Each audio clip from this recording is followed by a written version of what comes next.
Ja, bøygen! Oi, der! Salto Montana. Det var jo helt galt. Det var ikke den fisken. Nei. Nei. Den hoppet jo så rart. Den får jo...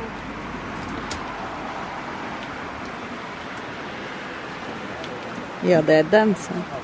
Jo da, det er den. Det er den som hopper. Det er jo noe fiskfast med det. Det er det. Den hopper jakten hele tiden. Før 6 var det mye...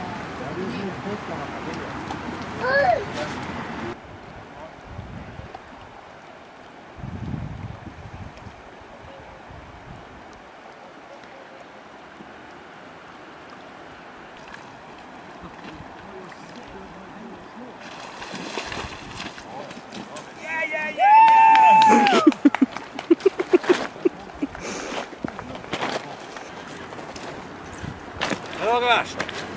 Takk for det. Du hopper kjeften og bommer.